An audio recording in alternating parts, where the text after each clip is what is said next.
Good afternoon, everyone. Thank you for being here. I'm Captain Andrew Meyer from LA County Sheriff's Homicide. I'd like to introduce you to Sheriff Luna, who is here to update you regarding the mass shooting that occurred last night. Sheriff Luna.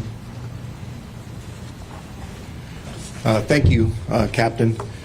As most of you were here earlier today, it's very important for our community to be updated on something as significant and tragic as this. So we're back up here, making ourselves available to you for any questions.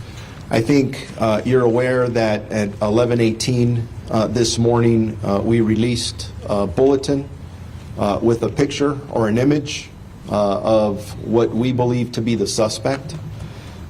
We haven't named him, and there's a reason for that. We have a lot of resources in the Sheriff's Department, working with other agencies to make sure, again, that our priority, beyond taking care of the victims and survivors of this horrible incident, that we get this man off the streets.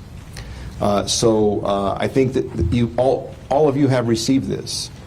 I want to address also that there is a tactical incident that's occurring in the city of Torrance that is being covered. People have asked, is that your suspect? We don't know. As I said earlier today, we had a vehicle that was described as a white box van, I guess you'd say, a van of interest, and there's a van that looks just like what was described to us in the city of Torrance.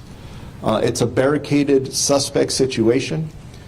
We are working with one of our partner agencies, the Torrance Police Department, to resolve that. We believe there is a person inside of that vehicle. We don't know their condition, but we're going to handle that in the safest manner that we possibly can to try and identify that person. Could it be our suspect? Possibly. But at this point, if we're doing our jobs correctly, we're not only looking at that situation or scenario, but we're making sure that we're looking at any and every possibility. So I do encourage our community, if they have any leads, maybe they saw the picture of this individual, to come forward with any information that they believe may help us in this very critical and important investigation. That's going to be very important. I also want to talk about the victim-survivor side of this. In response to our mass shooting this morning, a victim resource center has been set up at the Langley Senior Citizens Center located at 400 West Emerson Avenue. And I want to make sure that the appropriate victims, families, friends take advantage of that resource. There are many people behind me. Some of them will speak, representatives from different agencies, and there's so many parts to this, right? The response, the medical side of it.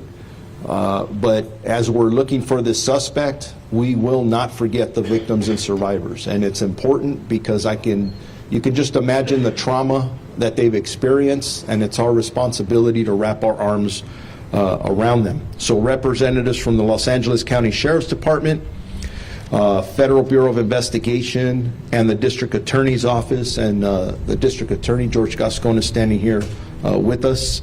The Red Cross, the Department of Health Victim Services are at the center to assist the victims, survivors, and their families. If anyone believes their relative may be a victim, please contact representatives at this Victims Resource Center that I'm talking about. And again, if you think that you have questions, you're upset, you haven't been able to locate a family member that you think's involved, please go out to this Victim Center and we will assist you. That's why we're there. At the center, we also have members from the Psychological Services Bureau, from the Los Angeles County Sheriff's Department. And as we go hour by hour if we see any other needs. There are multiple agencies that have contacted us. Everybody wants to help, which is amazing in this time, because we need to depend on each other in difficult circumstances like this. So with that, I am going to turn it over to the next speaker, and I'll be here for questions at the end. Thank you. Thank you, Sheriff Luna, and I also want to congratulate and actually give credit to the first responders, as well as our sheriff team and the city of Monterey Park, the chief of police, the many deputies, and as well as the DA's office, Mr. Gascon, and also to our elected officials that are here with us this morning representing the city of Monterey Park. I am, as you know, very heartbroken to hear of the news of what occurred with the individuals that lost their lives. But I think now we have to look at the victims, the survivors, and as the sheriff said, this is what the county does best. Help provide assistance, mental health services, any kind of relief that is possibly and legally conceivable for us to provide. We are here to support all of the families in this community and help them in their healing.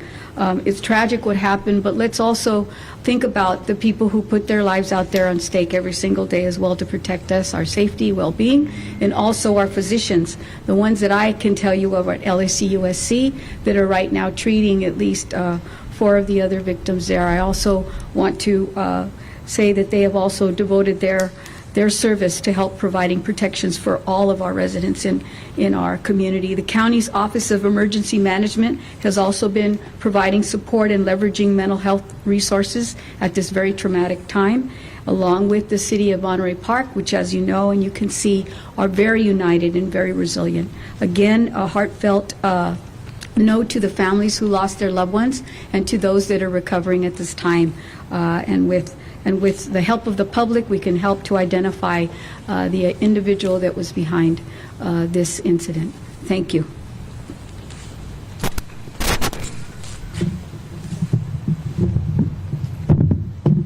Good afternoon, everyone. This was supposed to be a moment, a time of celebration. We're celebrating Lunar New Year's, which is such an important component of many communities around LA. So the first thing that I want to do is I want to express my condolences not only to the victims' family, but the entire AIPI community. My office has multiple roles in this case. Number one, by state law, we ran a mass casualty response unit, and since very early this morning, we began to mobilize countywide resources in my office as well in order to provide services to the victim's family and to the community.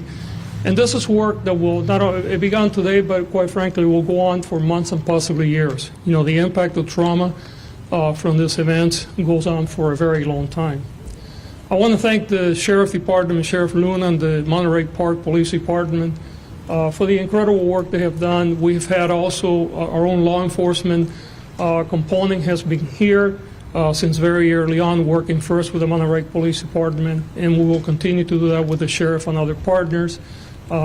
Clearly, depending on whether an individual is arrested, we will talk about prosecution at a later date, and that is appropriate. I also want to thank the U.S. Justice Department, our U.S. Attorney, who is here today with us. Again, this is a joint effort, and depending on what the conditions are, the Bureau of Investigation is also part of this work. But what I want to make sure that we get across to our entire community is that we are a united community. When one of us is attacked, we're all here together. And regardless of what the motive was for this horrendous event, we will continue to work together. We're here with Monterey Park, with the San Gabriel Valley, with our entire community. And we're not only here today, we will be here every day until the work is done. Thank you. I'd like to thank everybody for coming out right now, and I want to speak to the Monterey Park community directly. Our police department, our city continues to provide protective services throughout this incident. We work with our partners both on a county, a state, and a federal level, and try to resolve the situation as best we can and take our suspect into custody. The sheriff talked about the Langley Center. That's where our victim assistance has been set up. I asked that the partners in the press give those victims' families a little bit of space over there so that they can get information. You can imagine when they woke up this morning after the Lunar New Year festivals from yesterday, and they may not have found their loved one next to them in the bed or at home, and how that's affecting everybody in this community right now. I want to assure everybody that as we get more information, we'll put it out as much as we can, and the Monterey Park Police Department is here as your partner in the community to keep it safe. Any information that people may have related to the incident, they can call the police station. We will try to get information out as soon as we get it. I have a lot of uniformed police officers that are out on the street. Every single one of them is committed to the community, and if someone in the community has a question, has a concern, is scared, that officer's out there to make sure that they're okay, and all they have to do is reach out and ask the question. I'm going to open it up to any questions. Thank you. Sheriff, could I ask you, again, we know that you're limited in what you can say for a number of reasons. You talked about the situation in Torrance right now, and you said that you don't, is the suspect in? You asked yourself rhetorically, and you said it's possible. Is it also possible that a person who's in there, whether it's the suspect or not, is no longer alive? Is that a possibility? Yes, it is a possibility. Sheriff, are you aware of anyone who's heard any gunshots that would make people think that was a possibility? I don't have that information here in front of me, but that's also possible from, yes. Do you have a name because you released a picture, or are you withholding the name, and why is that? We are withholding the name at this time, and as I stated earlier, it is a priority to apprehend this person. And we have a lot of resources throughout this entire region, and we believe if we're putting his name out, that will inhibit our ability to potentially arrest the suspect if he's out there, or maybe flee. So please be patient with us. You've been patient thus far, and this is why we're going to keep our word that we're going to continuously update you, because the community, I understand, they're thirsty for information. And yes, we did put his picture out, and that's because from a public safety perspective, we want people to see who this is and then give us any information that they may have about his whereabouts so that we can safely take him into custody. Sure. I have a quick question for you. It is fairly probably, but do we know if this individual was working by himself and the motive of this situation? No, we don't. And we have to keep all those options open. Was he by himself? Were there other suspects? Our detectives are looking at every angle. And that's the important thing that good investigators do, right? To keep every option on the table until we know for sure what the motive was, who else was involved, and other than getting this suspect into custody and providing the best case to either the district attorney or the U.S. Attorney's Office, our job is to collect every shred of this awful puzzle that has been laid out by this suspect. So, work in progress. Do you believe that this is a domestic violence situation and that's what you're trying to do? We've been asked that, and we're looking at every angle, whether it's domestic violence. The question was asked earlier about a hate crime. You have to leave the door open for any possibility until we understand who this suspect is, what his motives are, where he came from, what his intention was. At the end of the day, as a Sheriff's Department investigative unit, we are responsible for providing all the facts and evidence to our partners in the prosecutor's office so we can prosecute this individual to the full extent of the law. Is part of the warrant registered to the individual whose name you have? I don't have that information right now in front of me. We should be able to follow up with you on that as this incident goes on. Sheriff, would you be able to confirm at this point that the suspect with the second location was in fact the same one who perpetrated this mass shooting at here in Monterey Park? We believe it is. I'm not confirming it 100% because, again, we still have to put this whole thing together. But the picture or the image that we're showing you is from the second location, and we believe that they are both connected.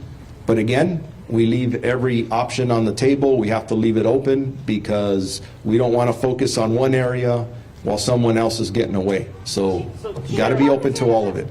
How he was apprehended, I mean, for a while by the patrons at Lai Lai Dance Hall. What kind of weapon was recovered from him? How did he get away? Earlier today, in regards to the weapon,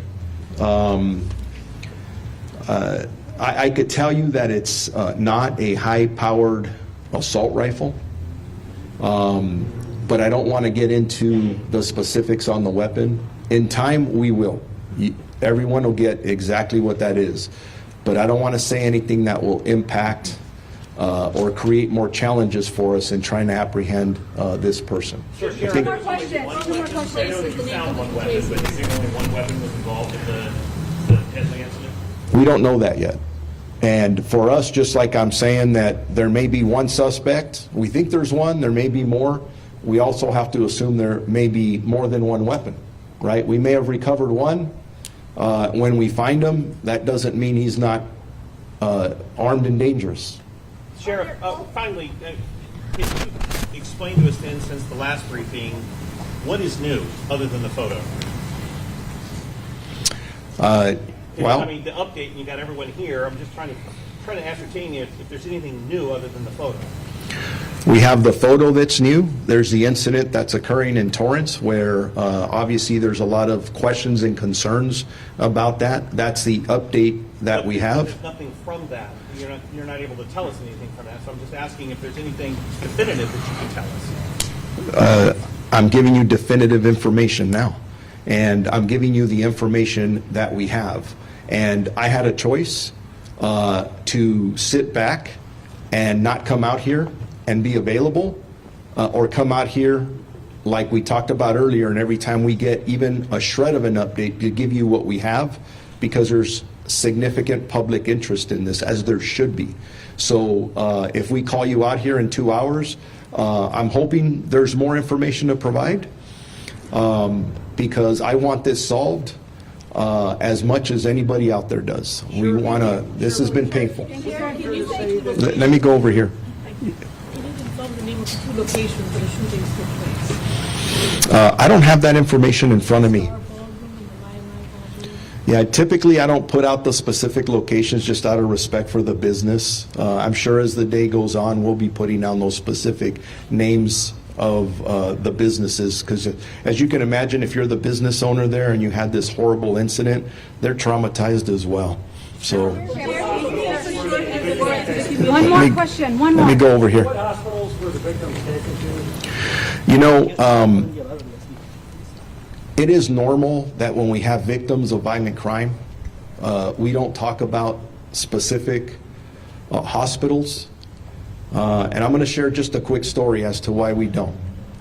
Earlier, it may have been mentioned that they were at a specific hospital, and somebody called one of those hospitals to say something along the lines that they want to go and finish the job. That is absolutely horrible. So again, I don't believe that's the information. Please, these victims and survivors are dealing with so much. Let's not traumatize them more.